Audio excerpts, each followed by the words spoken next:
Hello students. So far we have discussed about what is matrix, its basic types, operation on matrix,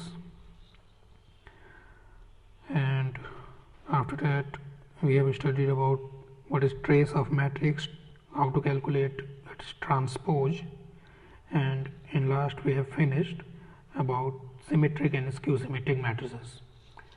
Our next topic is determinant of a matrix. This is basically a separate chapter. You will see chapter number 4 given in NCERT. There are some topics remaining in the chapter of matrix. We will cover that later on. Okay, so to start with, now determinant किसका होता है, defined किसके लिए होता है? सिर्फ square matrix के लिए. नॉन स्क्वायर मैट्रिसेस के लिए डिटर्मिनेंट डिफाइन नहीं होगा. मतलब जैसे 1x2 मैट्रिक्स है या 2x3 मैट्रिक्स है, इस तरीके के मैट्रिक्स का कोई डिटर्मिनेंट नहीं होगा. तो ये डिफाइन होगा स्क्वायर मैट्रिक्स के लिए. कैसे डिनोट करते हैं इसको? डिनोट करने का तरीका मैट्रिक्स के डिटर्मिनेंट को या तो ऐसे DET करके लिख दो, डिटर्मिनेंट ऑफ ए, या फिर ए मैट्रिक्स के ऊपर ऐसा क्या, जैसा मॉड का साइन होता है वैसे साइन लगा रहेगा. ठीक है, साइन दिखने में सिर्फ मॉड जैसा है, इसका मॉड से कोई लेना देना नहीं है. डिटर्मिनेंट ऑफ मैट्रिक्स का वैल्यू नेगेटिव भी आ सकता है. ठीक है, अब आज देखते हैं. ये तो होगी बात किसके लिए डिफाइंड है, क्या इसको डिनोट करने का मेथड है. अब देखते हैं इसका डेफिनेशन. डिटर्मिनेंट ऑफ मैट्रिक्स का डेफिनेशन क्या है. अब देखो, ऐसा डिटर्मिनेंट का डेफिनेशन कोई प्रॉपर डेफिनेशन नहीं है. अलग अलग जगह पे अलग अलग बातें लिखी हुई हैं. कहीं पे लिखा रहता है कि हर एक स्क्वायर मैट्रिक्स के साथ एक यूनिक एक्सप्रेशन या वैल्यू एसोसिएट होता है, जिसको हम लोग डिटर्मिनेंट बोलते हैं. कई जगह पे इसको स्क्वायर मैट्रिक्स का वैल्यू भी बोला गया है. ठीक है, sometimes it's also called as the value of a square matrix. लेकिन ये वाली जो डेफिनेशन है वैल्यू ऑफ स्क्वायर मैट्रिक्स, ये तो ऐसे थोड़ा बहुत सोचो तो तुम्हें लगेगा कि ये ऐसा कुछ है नहीं, है ना, ये गलत ही है.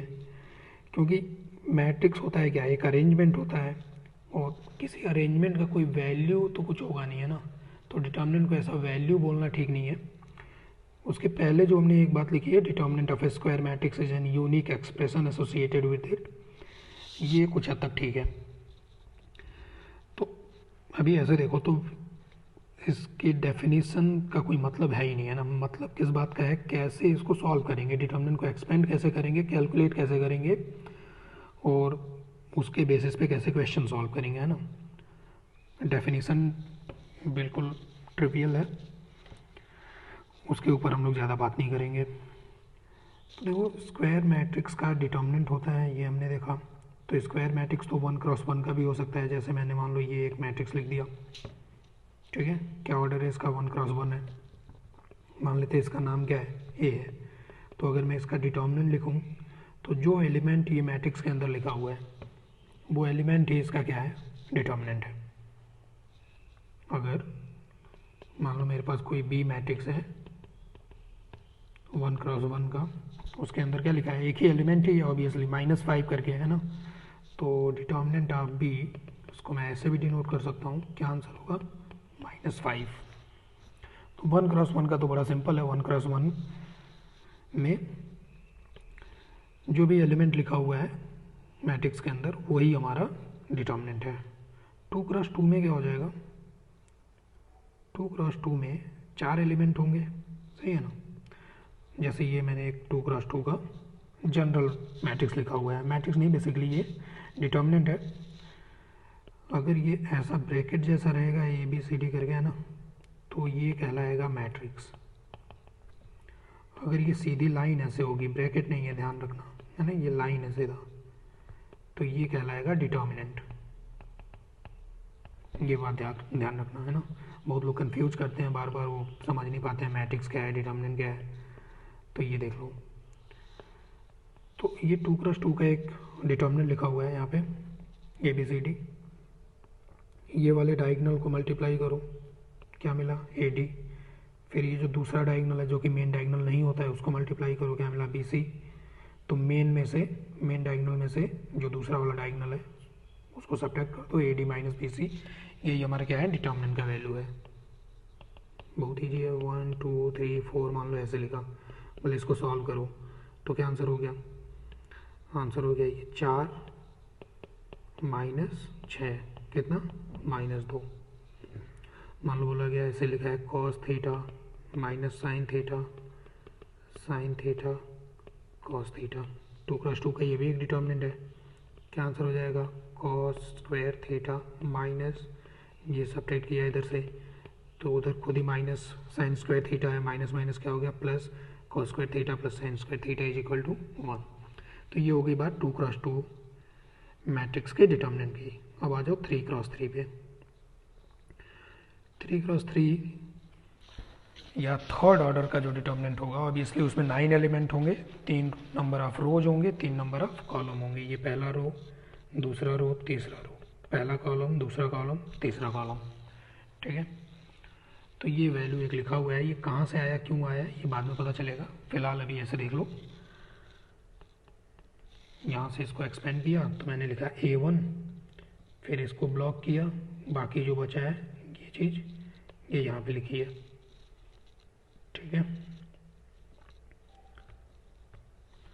फिर मैंने लिखा है ये वाला एलिमेंट B1 माइनस साइन के साथ, और जिस रो और जिस कॉलम में B1 मौजूद है उसको ब्लॉक करने के बाद बाकी जो बचा है A2 C2 A3 C3 वो यहाँ पे लिख दिया, सही है।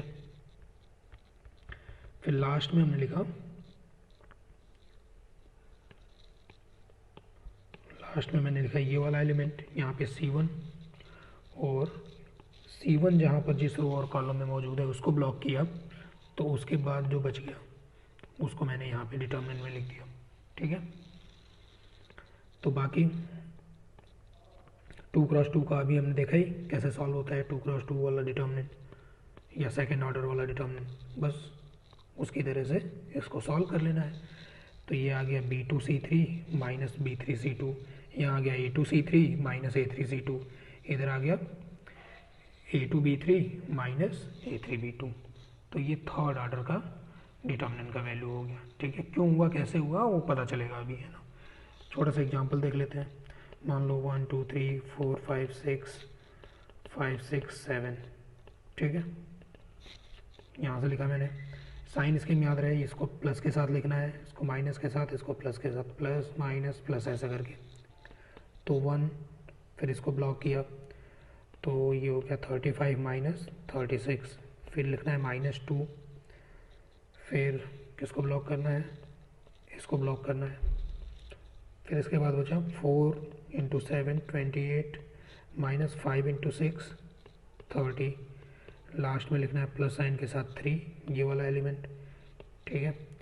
और फिर इसको ब्लॉक करने के बाद ये लिख लेना है 4 × 6 माइनस 5 × 5, कितना आंसर हुआ -1, ये हो गया -2, और -2 हो गया +4, और यहाँ पे 24 माइनस 25 कितना -1 × 3, आंसर क्या हो गया 4 - 4 0, ठीक है। तो ये तरीका है। अभी हमने देखा कि डिटर्मिनेंट क्या होता है, किसके लिए कौन से मैट्रिक्स का डिटर्मिनेंट होता है, इसको कैसे डिनोट करते हैं, 1 × 1 2 × 2 3 × 3 के डिटर्मिनेंट को कैसे सॉल्व करते हैं, ठीक है। अभी एक प्रॉपर इसका एक्सपेंशन का रूल या फॉर्मूला लिखने से पहले हम लोग को जानना पड़ेगा कि माइनर किसको कहते हैं और कोफैक्टर किसको कहते हैं। तो आज सबसे पहले देखते हैं माइनर क्या होता है। देखो, डिटर्मिनेंट में जितने भी एलिमेंट होंगे हर एक एलिमेंट का अपना खुद का एक माइनर होता है, ठीक है। अब बोलेंगे कि इसको क्या उसका डेफिनेशन है वो देख लो। तो ऐसे समझो कि जैसे मान लो मैंने ये 3 × 3 का डिटर्मिनेंट लिखा है। अब इसमें जो पहला एलिमेंट है, पहला इन द सेंस कि फर्स्ट और फर्स्ट कॉलम वाला जो एलिमेंट है उसका माइनर क्या होगा, तो उसका माइनर एक डिटर्मिनेंट होगा। जो डिटर्मिनेंट कैसे मिलेगा, तो जिस रो में वो एलिमेंट और जिस कॉलम में वो एलिमेंट है उसको डिलीट कर दो, जब भी जैसे मान लो अभी 3x3 का मेरे पास डिटर्मिनेंट था, सही है ना। अभी मैंने एक रो और एक कॉलम डिलीट किया तो मेरे पास ये क्या बच गया, ये 2x2 का एक डिटर्मिनेंट बच गया। तो इस वाले एलिमेंट का जो A1 है उसका जो माइनर हो गया वो हो गया B2C2 B3C3, ये वाला डिटर्मिनेंट हो गया। अभी इसको सॉल्व करना बड़ा आसान है, ये 2x2 का डिटर्मिनेंट है, क्या आंसर हो गया B2C3 माइनस B3C2, सही है। वही बात यहाँ पे लिखी है, और वो क्या लिखा है, minor of a given element is the determinant. Minor is what, minor is determinant. That determinant is obtained by deleting the row and column in which that element exists या that element stands। जिस रो और जिस column में वो element मौजूद है उसको delete करो तो एक ऑर्डर कम का डिटर्मिनेंट बनेगा, वही डिटर्मिनेंट हमारा माइनर कहलाएगा। Simple, okay. तो आ जाओ, अभी 3x3 का ये डिटर्मिनेंट लिखा है, ऑब्वियसली यहाँ पे 9 एलिमेंट्स हैं तो उन सब का एक एक माइनर होगा, 9 माइनर्स होंगे, उन सब का वैल्यू लिखा जाए एक बार। ये पहला मैंने लिखा है minor of the element in first row and first column. अभी रिप्रेजेंट करने का तरीका ऐसे होता है, कैपिटल M11 लिखा है तो ऑब्वियसली ये 1 रो बताता है और दूसरा वाला कॉलम बताता है, ठीक है। तो फर्स्ट रो फर्स्ट कॉलम वाले एलिमेंट का माइनर, फर्स्ट रो और फर्स्ट कॉलम को डिलीट किया, इसके बाद जो डिटर्मिनेंट बच गया 2x2 का उसको हमने यहाँ पे सॉल्व कर लिया, सही है। देखो M12 का क्या मतलब होगा, 1 रो 2 कॉलम, मतलब minor of element in first row second column. तो फर्स्ट रो सेकंड कॉलम वाले एलिमेंट का जो माइनर होगा कैसे मिलेगा, फर्स्ट रो और सेकंड कॉलम को डिलीट कर दिया। देखो फर्स्ट रो सेकंड कॉलम को डिलीट किया तो अभी ये 2x2 का जो डिटर्मिनेंट बचा हमारे पास, कौन सा, A2 C2 A3 C3, वही लिखा है यहाँ पे और उसको सॉल्व कर लिया। 2x2 सॉल्व करना सबको आता है, सही है ना। तो आई होप तुम्हें समझ आ गया होगा, ये बार बार मैं 9 के लिए रिपीट नहीं करूँगा, तुम खुद एक बार देखो, ओके। तो माइनर समझ आ गया अभी अपने को।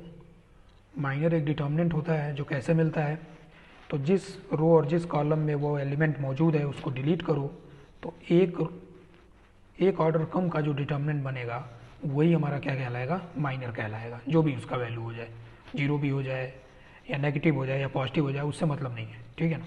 अभी देखो एग्जांपल छोटा सा, जैसे अभी 2x2 का एक डिटर्मिनेंट उठाया मैंने, तो पहला जो एलिमेंट है 3, अगर मैं लिखूँ माइनर ऑफ 3, ठीक है, क्या होगा, तो 3 कौन से रो में है, फर्स्ट रो में, कौन से कॉलम में है, फर्स्ट कॉलम में, उसको ब्लॉक किया तो फिर तो मेरे पास 1x1 का एक डिटर्मिनेंट बचा, तो 1x1 के डिटर्मिनेंट का वैल्यू तो वही एलिमेंट ही होता है सीधा, तो क्या आंसर हो गया 0। अब मैं अगर लिखूँ माइनर ऑफ 4, ये 4 का माइनर, तो 4 कौन से रो में है, फर्स्ट में, कौन से कॉलम में है, सेकंड में, तो first row second column block करो तो क्या बचेगा, -2। अगर लिखा जाए माइनर ऑफ -2, इसका माइनर, तो ये कौन से रो में है, सेकंड रो में, ठीक है, सेकंड रो में है और फर्स्ट कॉलम में, इसको ब्लॉक किया तो क्या बच गया 4। लास्ट वाले एलिमेंट का माइनर अगर लिखें माइनर ऑफ 0, तो वो कौन से रो में है, सेकंड रो में, कौन से कॉलम में है, सेकंड कॉलम में, इसको ब्लॉक किया तो क्या आंसर आ गया 3, ठीक है। आ जाओ थर्ड ऑर्डर का एक ले लिया जाए एग्जांपल, 3x3 में 9 एलिमेंट्स हैं। जैसे मान लो मुझे ये 4 का माइनर लिखना है, अगर मैं लिखूँ माइनर ऑफ 4,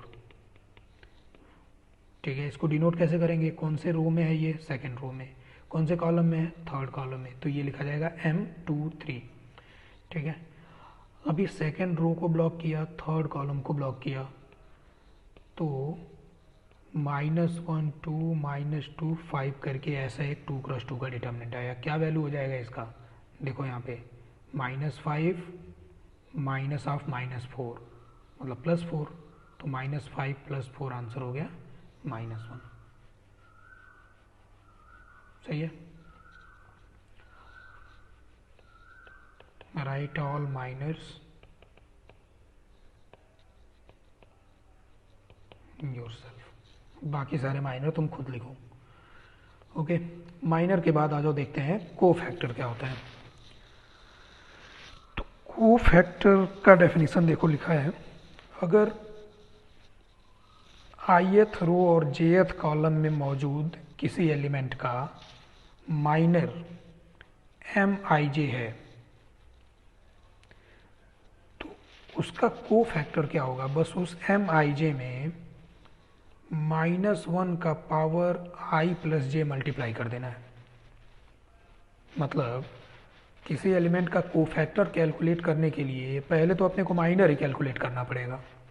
एक बार जब माइनर आ जाएगा फिर हम देखेंगे ये जो i और j है, मतलब i क्या डिनोट कर रहा है, कौन से रो में है, j क्या डिनोट कर रहा है, कौन से कॉलम में है।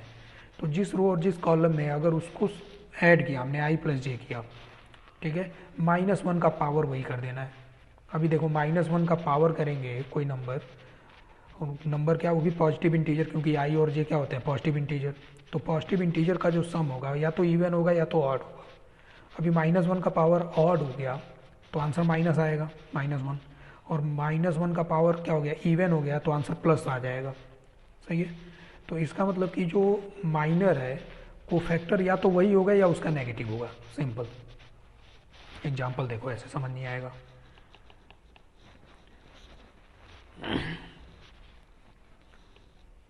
जैसे मान लो 1 2 3 4 5 -1 3 6 9, ये 3 × 3 डिटर्मिनेंट लिखा है। अब मान लो मुझे लिखना है कोफैक्टर ऑफ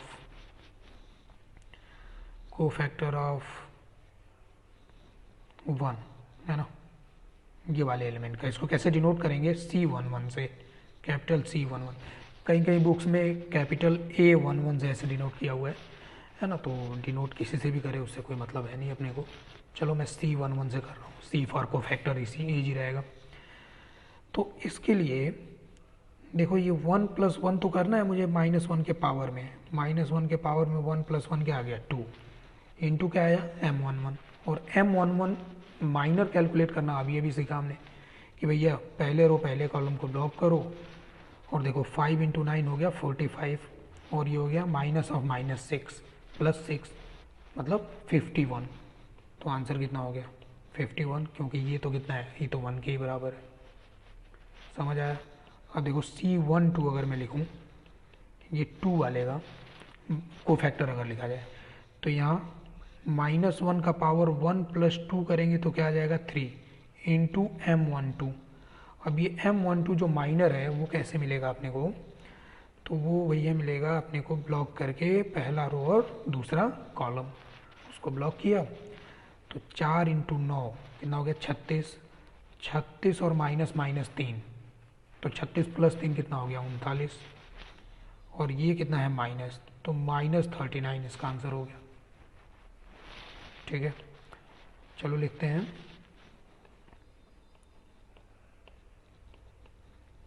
ये जो 9 है इसका माइनर लिखते हैं, 9 का माइनर नहीं सॉरी कोफैक्टर लिखते हैं। कौन सा एलिमेंट है ये, थर्ड रो थर्ड कॉलम वाला, तो इसको कैसे रिप्रेजेंट करेंगे C33 से। अब C33 क्या हो जाएगा, -1 का पावर, देखो इसका सम जब भी ऑड आएगा तो माइनर का नेगेटिव आंसर आएगा, और यहाँ जो लिखा है इसका सम अगर इवन आ गया तो जो माइनर है वही कोफैक्टर बन जाएगा। 3 + 3 कितना है 6 है, इंटू M33। M33 कैसे मिलता है, third row third column block करके मिलता है। ठीक है, 5 - 8, 5 - 8 कितना भैया -3, और ये तो प्लस ही था, तो ये आंसर हो गया। सही है, तो माइनर कोफैक्टर समझ गया अभी। ये जो ऊपर ये वाला जो डिटर्मिनेंट हमने लिखा था, जिसका मैंने बोला कि माइनर सारे लिखो, तो इसमें मैं अब ऐड कर दे रहा हूँ राइट माइनर्स एंड कोफैक्टर्स। ठीक है, सारे माइनर और कोफैक्टर इस वाले डिटर्मिनेंट का हर एक एलिमेंट का लिख लो। ठीक है,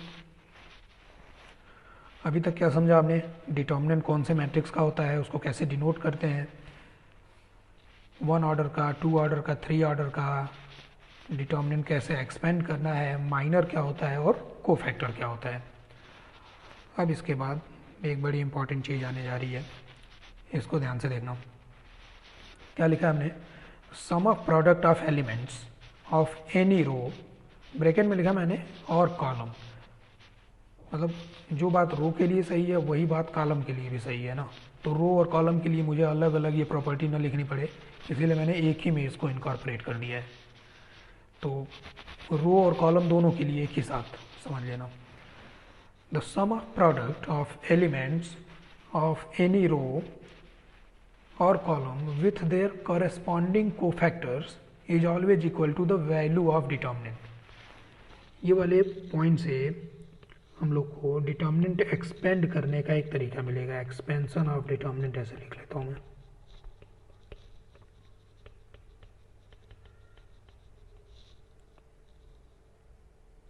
एक्सपेंशन ऑफ डिटर्मिनेंट, देखो ये थर्ड ऑर्डर का एक डिटर्मिनेंट लिखा है मैंने। थर्ड ऑर्डर बोले तो 3x3। अभी 3x3 का ये जो डिटर्मिनेंट है, इसका वैल्यू लिखने के लिए इस प्रॉपर्टी का यूज कैसे करना है, तो किसी भी एक रो के एलिमेंट्स में उनके खुद के कोफैक्टर के साथ मल्टीप्लाई करके जोड़ देना है। मतलब अगर मैं R1 रो सेलेक्ट करूं, ठीक है, तो R1 के एलिमेंट कौन कौन से हैं? A11, A12 और A13, और इनके कोफैक्टर, A11 का कोफैक्टर हो गया C11, A12 का हो गया C12 और A13 का कोफैक्टर हो गया C13। अगर इन एलिमेंट्स को उनके खुद के, अपने खुद के कोफैक्टर के साथ मल्टीप्लाई करके जोड़ दिया जाए तो आंसर जो है वो हमेशा डिटर्मिनेंट की वैल्यू के बराबर आएगा। तो वही मैंने यहाँ पर लिखा है कि ये डिटर्मिनेंट का वैल्यू किसके इक्वल है, तो इस पूरी चीज़ के इक्वल है। अब यहाँ पर हमने क्या लिखा है, ध्यान से देखो, एनी रो या कॉलम। मतलब जरूरी नहीं है कि हम इसको सिर्फ R1 से एक्सपेंड करें, हम चाहें तो इसको R2 सेकेंड रो से भी एक्सपेंड कर सकते हैं। सेकेंड रो के एलिमेंट क्या क्या हैं? A21, A22, A23, और इनके कोफैक्टर A21 का C21 हो गया, A22 का C22 हो गया, A23 का C23 हो गया। तो अगर इनको सेकेंड रो के एलिमेंट को उनके खुद के कोफैक्टर के साथ मल्टीप्लाई करके और क्या किया, ऐड किया, ठीक है, इधर लिखा ना सम ऑफ प्रोडक्ट, तो ये भी उसी डिटर्मिनेंट के बराबर है। अब चाहे तुम R1 से एक्सपेंड करो, चाहे तुम R2 से एक्सपेंड करो, ठीक है। ऐसे अगर हम चाहें तो R3 से भी एक्सपेंड कर सकते हैं। देख लो, R3 का एलिमेंट लिखा है और उनका खुद का कोफैक्टर मल्टीप्लाई करके जोड़ दिया है। प्रॉपर्टी में हमने रो के अलावा कॉलम भी लिखा है, सॉरी। तो हम लोग कॉलम के अलॉन्ग भी एक्सपेंड कर सकते हैं। अभी देखो, पहला कॉलम का एलिमेंट कौन कौन है? A11, A21 और A31।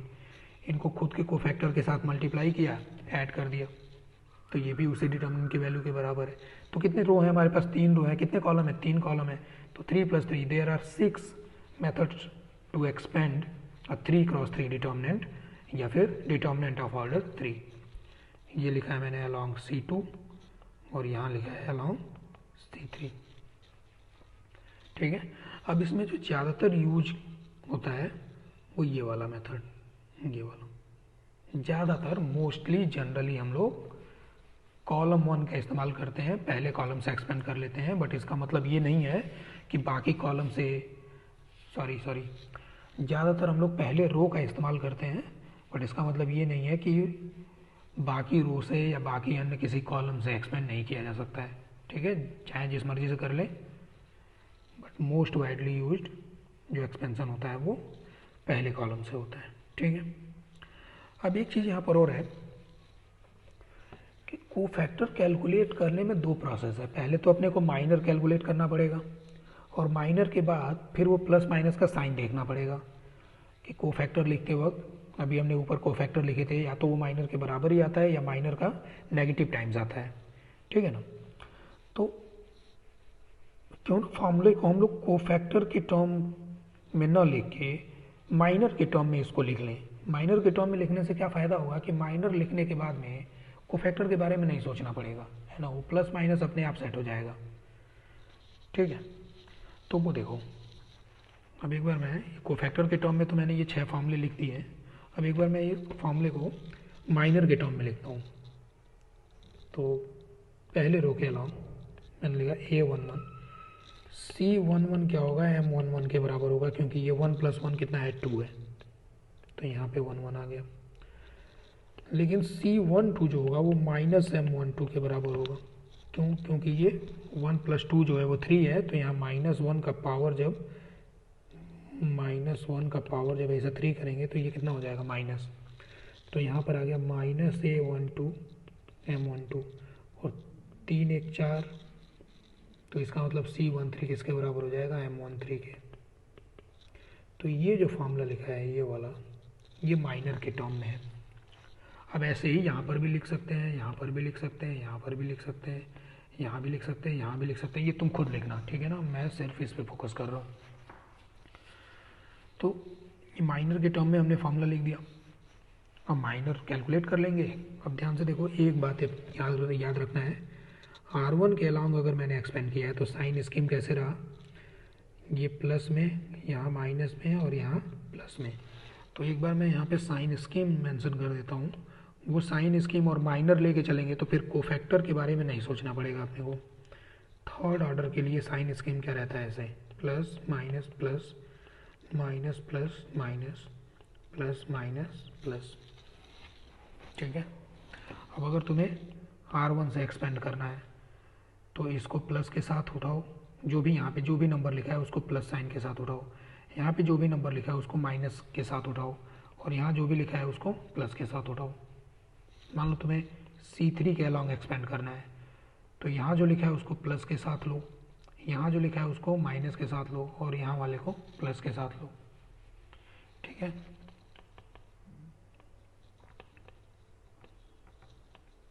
तो ये वाली साइन स्कीम के साथ माइनर का यूज कर लेंगे तो फिर कोफैक्टर के बारे में नहीं सोचना पड़ेगा। ठीक है, अभी एग्जांपल और देखेंगे तो समझ आ जाएगा। चलो एग्जांपल लो, 1 - 1 2 3 0 4 2 1 0। मान लो ये थर्ड ऑर्डर का एक डिटर्मिनेंट है। ठीक है, इसको अभी R1 से एक्सपेंड किया, तो जो पहला एलिमेंट है 1 प्लस के साथ लिखना है, तो 1 के साथ उसका माइनर लिखो, मतलब इसको ब्लॉक कर दिया, 0 - 4, ये -4 आ गया।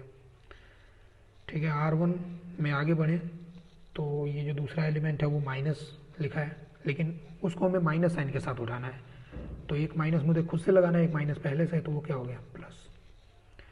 फिर सेकंड कॉलम और फर्स्ट रो सेकंड कॉलम को ब्लॉक किया, तो 3 × 0 - 2 × 4 0 - 8 ऐसा हो गया। और ये तीसरा एलिमेंट जो कि हम लोग रो 1 से एक्सपेंड कर रहे हैं, तो तीसरा एलिमेंट को प्लस साइन के साथ ही उठाना है, तो वो 2 है वहाँ पे। फिर फर्स्ट रो थर्ड कॉलम को ब्लॉक किया, first row third column block किया, तो 3 - 0 हो गया। क्या आंसर हो गया, -4 -8 + 6, है ना, आंसर हो गया -6। अभी इसको हम लोग कॉलम 2 से एक्सपेंड करना चाहते हैं। कॉलम 2 देखना कहाँ पे है, ये रहा, तो कॉलम 2 से एक्सपेंड कर लो। चलो कॉलम 2 का पहला एलिमेंट,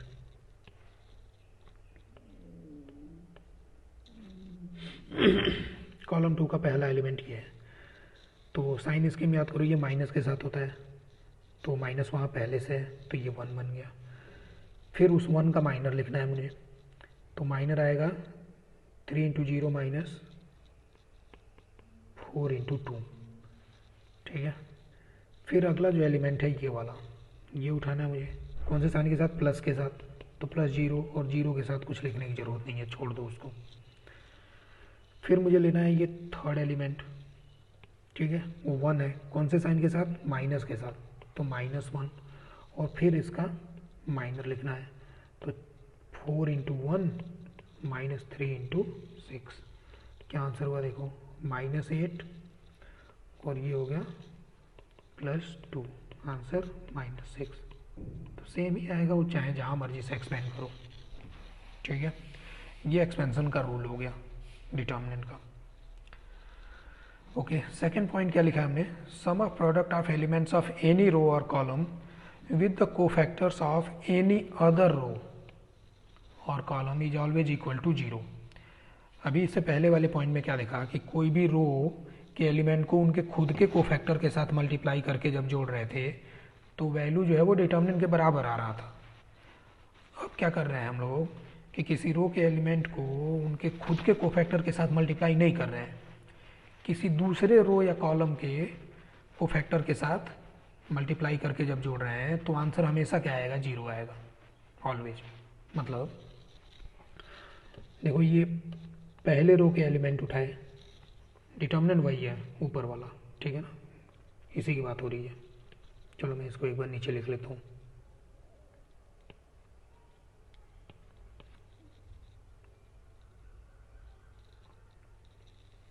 ठीक है,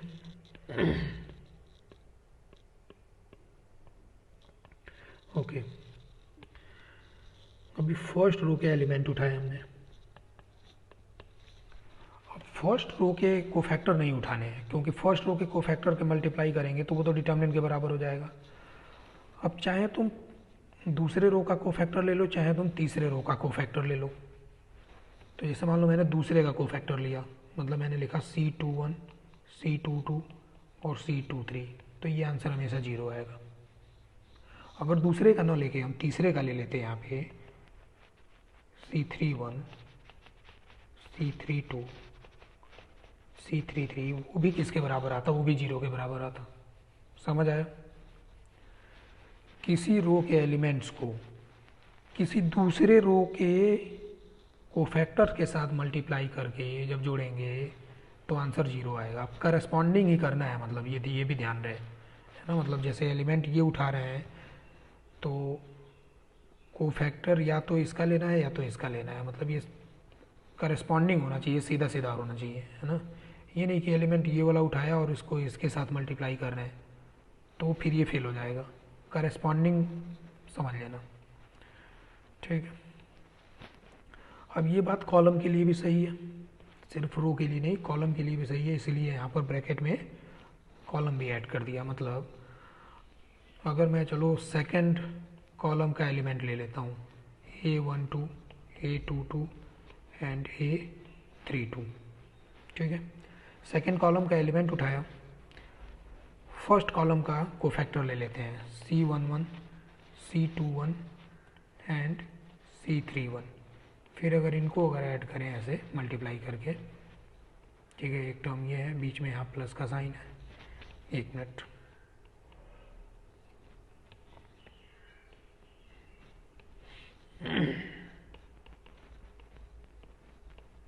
ठीक है।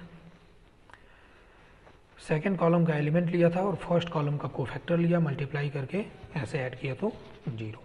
तो ये बात लिखी है सेकंड वाली प्रॉपर्टी में।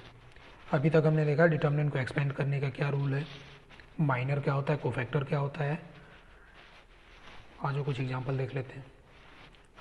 पहला डिटर्मिनेंट, इसको सॉल्व करना है तो कर लो सॉल्व। चलो मैं पहले वाले रो से एक्सपेंड करता हूँ। तो a और a के साथ इसका माइनर लिखेंगे, A² माइनस 0। फिर अगला एलिमेंट ये मुझे माइनस साइन के साथ लिखना है, फिर इसको और इसको ब्लॉक किया तो 0 इंटू a 0 माइनस हो गया B²। फिर ये जो थर्ड एलिमेंट है वो प्लस के साथ लिखना है, वो तो 0 है, तो 0 के साथ ब्रैकेट में कुछ लिखने की ज़रूरत नहीं है। क्या आंसर हो गया देखो, A³ प्लस B³, ये आंसर हो गया। सेकंड उठा लो। चलो अभी इसको थर्ड कॉलम से करते हैं। थर्ड कॉलम से सबसे पहले 7 लेना पड़ेगा। साइन स्कीम क्या चलता है, प्लस माइनस प्लस फिर माइनस फिर प्लस, तो प्लस के साथ 7 लिखा, फिर इसको ब्लॉक किया, -6 माइनस 36 हो गया। फिर आगे जो एलिमेंट है दूसरा वाला, थर्ड कॉलम से कर रहे हैं, ध्यान रहे, वो -8 लिखा है, बट वो तो माइनस के साथ उठाना है तो वो तो +8 हो गया, सही है। फिर हमने थर्ड कॉलम और सेकंड रो ब्लॉक किया, तो 5 × 3 हो गया 15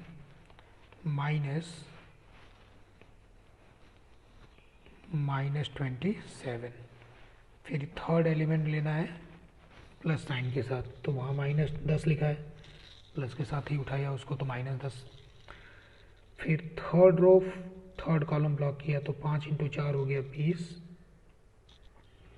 20 माइनस, यहाँ माइनस था, 2 × -3 -6 और एक माइनस यहाँ पहले से था, तो ये हो गया।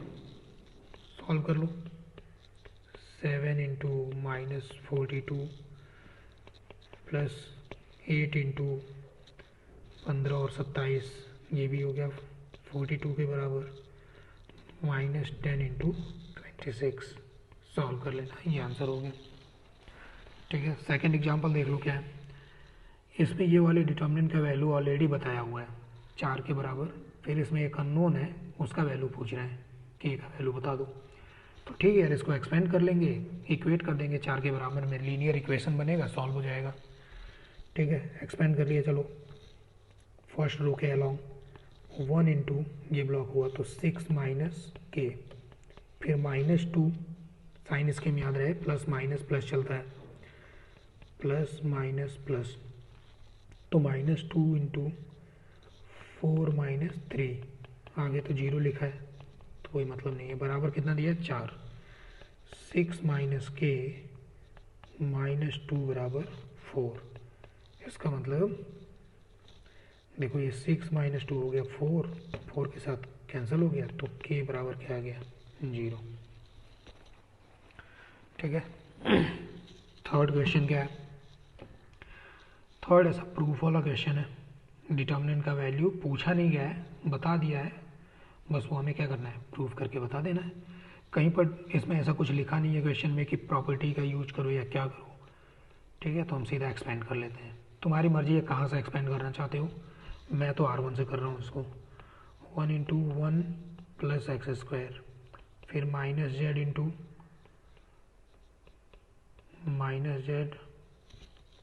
-z -xy,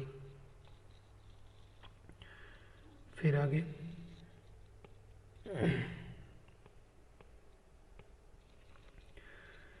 ये इसको प्लस के साथ उठाना था, तो -y के साथ zx -y आ गया। ठीक है, लेफ्ट हैंड साइड बराबर 1 + x² + z² plus xyz -xyz plus y², ये कैंसिल हो गया, बाकी प्रूफ हो गया, है ना। फोर्थ क्वेश्चन देख लो, डिटर्मिनेंट ऑफ डायगोनल मैट्रिक्स 1 3 4। ये ध्यान रहे, ये क्या बता रहा है डिटर्मिनेंट, ये क्या बता रहा है डायगोनल मैट्रिक्स। तो पहले मैं डायगोनल मैट्रिक्स लिख लेता हूँ, डायगोनल मैट्रिक्स 1 3 4, बाकी सारे एलिमेंट नॉन डायगोनल वाले 0 होते हैं। इसका डिटर्मिनेंट पूछा है, ये वाली चीज़ ये पूछी गई है। तो बहुत आसान है यार, R1 से एक्सपेंड किया 1 × उसको ब्लॉक किया 3 × 4 -0 × 0, आगे 0 के साथ तो कोई लिखो ना लिखो कोई मतलब है नहीं, आंसर क्या हो गया 12। तो एक चीज़ यहाँ पे शॉर्टकट ऐसे याद रख सकते हो कि डायगोनल मैट्रिक्स में प्रोडक्ट ऑफ डायगोनल एलिमेंट्स वही डिटर्मिनेंट के बराबर है। This is equal to product of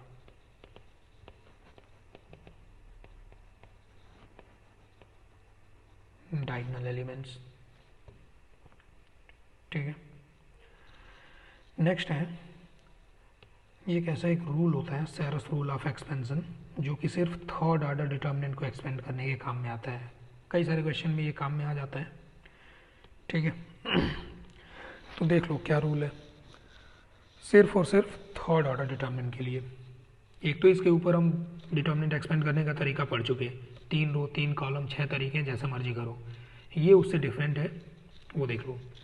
ये थर्ड ऑर्डर का एक डिटर्मिनेंट लिखा हुआ है, करना क्या है, ये जो पहला और दूसरा कॉलम है इसको रिपीट कर देना है दोबारा, यहाँ पे C1 C2, तो A1 A2 A3, यहाँ आ गया B1 B2 B3।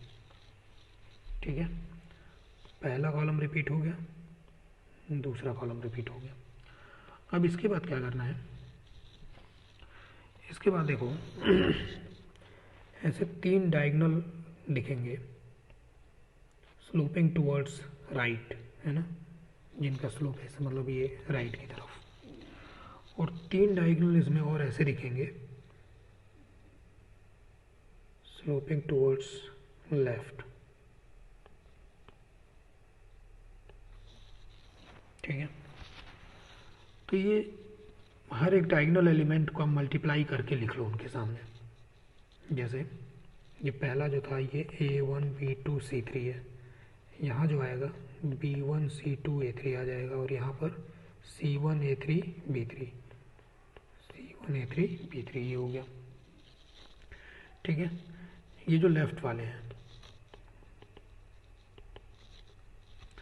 इनको भी आपस में मल्टीप्लाई कर लिया, तो A3 B2 C1, फिर आया A1 B3 C2, फिर ये आ गया A3 B1 C3। ठीक है, अब ये जो डिटर्मिनेंट है, ये डिटर्मिनेंट का वैल्यू सिंपल हो गया। ये जो राइट वाले 3 एलिमेंट्स मिले इनको ऐड कर लो, A1 B2 C3 plus B1 C2 A3 plus C1 A3 B3, ये राइट वाले हो गए।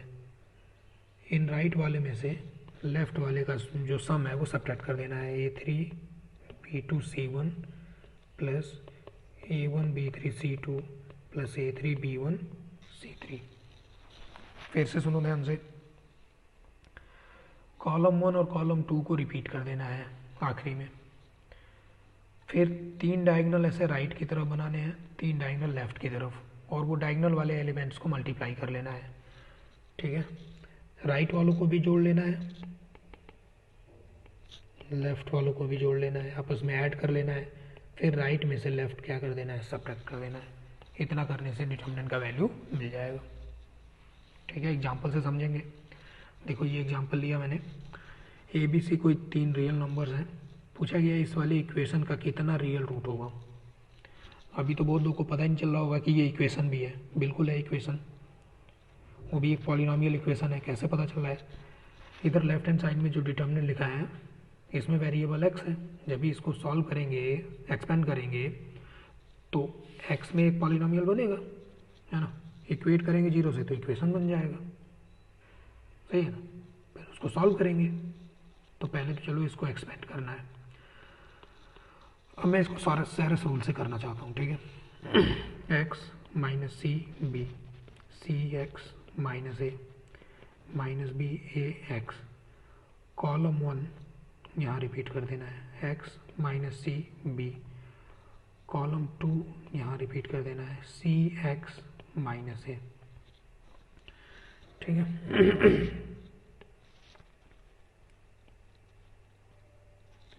इनको मल्टीप्लाई कर लिया, और किसको मल्टीप्लाई किया, इनको मल्टीप्लाई किया। अब मैं सीधे डायरेक्ट लिख रहा हूँ। ठीक है, ये देखो x3, फिर इधर आया ABC, जोड़ते जाना ABC, यहाँ क्या आ गया 3 माइनस है तो माइनस ABC, फिर ये राइट वाले हो गए, इनमें से लेफ्ट वाला सब्ट्रैक्ट करना है। लेफ्ट वाला देखो यहाँ पे क्या लिखा है, माइनस बी स्क्वायर एक्स, यहाँ क्या लिखा है माइनस ए स्क्वायर एक्स, और यहाँ क्या लिखा है माइनस सी स्क्वायर एक्स। ठीक है, ये डिटर्मिनेंट का वैल्यू हो गया, इक्वल टू क्या दिया था 0, तो हो गया x3, और ये माइनस इधर इधर इधर मल्टीप्लाई हो गया प्लस हो गया, x कॉमन लिया तो a square plus b square plus c square बराबर 0। ठीक है, इधर से x और कॉमन आ जाएगा, तो x square plus a square plus b square plus c square बराबर 0। ये वाला टर्म कभी 0 होगा नहीं, तो एक ही आंसर है इसका, x बराबर 0। नंबर ऑफ रियल सोल्यूशन पूछा है, तो कितना नंबर ऑफ रियल सोल्यूशन है, 1 है। ठीक है, अगला क्वेश्चन है, find the largest value of a third order determinant whose elements are either 0 और 1। थर्ड ऑर्डर का अगर एक डिटर्मिनेंट लिखा जाए जिसके एलिमेंट्स सिर्फ 0 या फिर 1 होने चाहिए, तो ऐसे डिटर्मिनेंट का जो सबसे मैक्सिमम वैल्यू आएगा वो कितना होगा, ये पूछा गया। लार्जेस्ट वैल्यू क्या हो जाएगा। सबसे पहले तो देखो कितने मैट्रिसेस कितने डिटर्मिनेंट ऐसे बन जाएंगे। जब थर्ड ऑर्डर की बात कर रहे हैं तो इसका मतलब 9 एलिमेंट्स होने चाहिए उसमें। अब 9 प्लेसेस हैं, उनको फिल किससे करना है, 0 या फिर 1 से। वो तो सेम भी हो सकते हैं ना, रिपीट कर सकते हैं हम लोग, रिपीटेशन अलाउ है। तो यहाँ पे दो पॉसिबिलिटी ऐसा करके कितना 9 बार, तो 2 का पावर 9 मतलब 512 512 डिफरेंट डिटर्मिनेंट्स आर पॉसिबल। जब मैं डिफरेंट डिटर्मिनेंट बोल रहा हूँ इसका मतलब कि मैं वैल्यू की बात नहीं कर रहा हूँ, उनमें से बहुत सारों का वैल्यू सेम आ सकता है ना, लेकिन दिखने में वो डिटर्मिनेंट अलग अलग लगेंगे। तो 512 अलग अलग डिटर्मिनेंट बन सकते हैं ना। अब उन डिटर्मिनेंट में से मान लो उन सबके सब 512 डिटर्मिनेंट को सॉल्व किया गया, सबका कुछ ना कुछ वैल्यू आएगा। सबसे बड़ा वैल्यू क्या होगा यही पूछा गया, फाइंड द लार्जेस्ट वैल्यू। ठीक है। अब बहुत लोग ये वाले क्वेश्चन को कैसे करते हैं, बोलते हैं लार्जेस्ट पूछा है तो 0 और 1 में जो लार्जेस्ट है वो भर दो, एक है बड़ा तो वो कर दिया, फिर चलो इसको सॉल्व करते हैं। अब जब इसको सॉल्व करोगे तो आंसर 0 आ जाएगा, वो करके देखना तुम खुद। तो ये आंसर नहीं है। ठीक है, कैसे होगा देखो।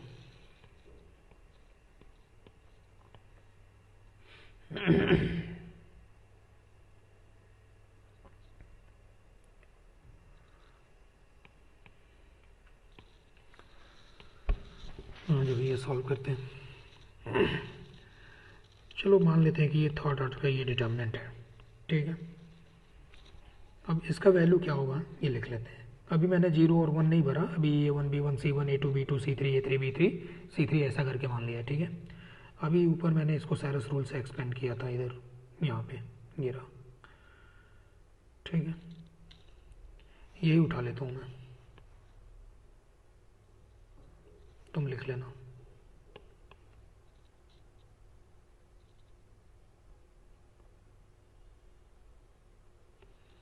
तो ये भैया इसका वैल्यू आ गया। ठीक है ना, ओके।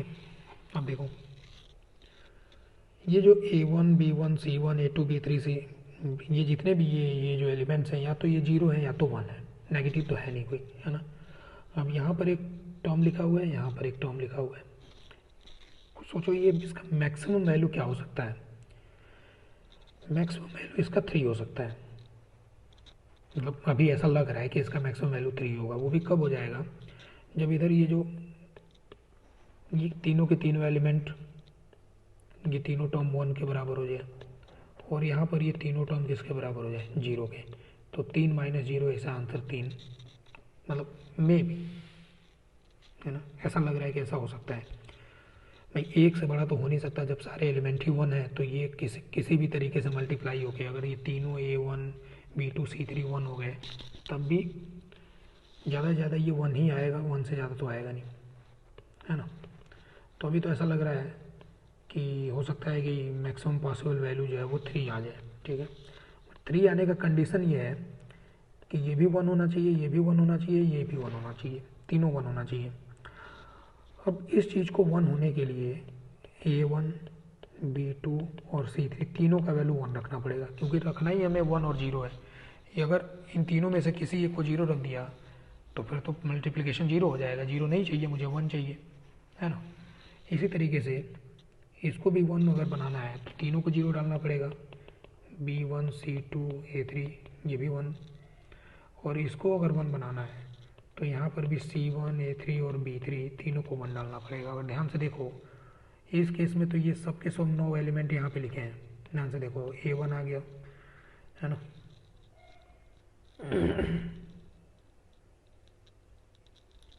अच्छा,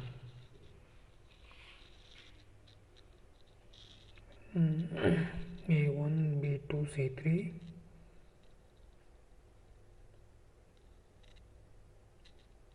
ठीक है। तो अगर ये सारे एलिमेंट 1 हो गए, कौन कौन से A1 यहाँ पे 1 भर दिया हमने, B2 को 1 डाल दिया, C3 को 1 डाल दिया, C2 को भी 1 डाल दिया, C1 को भी 1 डाल दिया, A3 को भी 1 डाल दिया, B3 को भी 1 डाल दिया, है ना, और B1 को भी 1 डाल दिया। ठीक है, तो इसका मतलब इस वाले कंडीशन के हिसाब से मेरे पास जो डिटर्मिनेंट बना वो क्या बनेगा, फिर मैं दोबारा लिख रहा हूँ, देखना ये जितने भी यहाँ पर ये सेट कर रखे हैं ये सब 1 थे, है ना।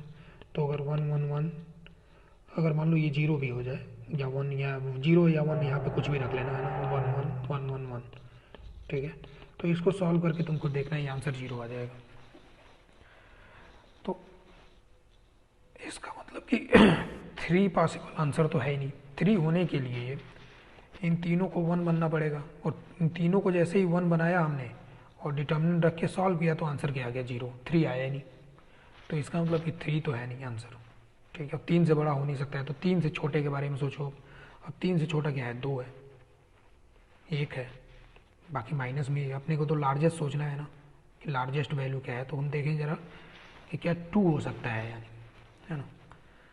तो 2 होने की पॉसिबिलिटी है। देखो, अगर मुझे 0 और 1 रखना है, अगर मैं डायगोनल में तीनों में 0 रख दूँ और यहाँ पे 1 1 ऐसे रख दूँ, इसको सॉल्व करके देखना।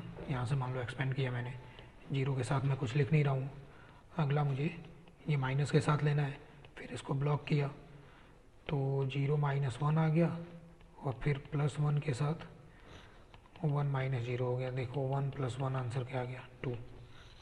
तो इस क्वेश्चन का आंसर जो है वो 2 है। 2 से बड़ा वैल्यू नहीं हो सकता है। Third question, non right angle triangle है ABC करके, इसका वैल्यू बताना है। करना खुद ही, आसान सा है, एक्सपेंड कर देना सीधे। आगे